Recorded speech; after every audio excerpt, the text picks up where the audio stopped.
Все эти преувеличенные масштабы о грандиозной демонстрации американской военной мощи столкнулись с реальностью. Вот чем на самом деле оказался парад.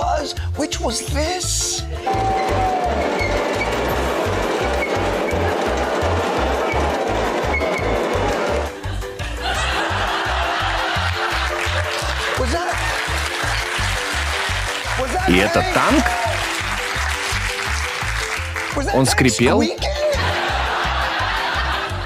У нас триллионный военный бюджет.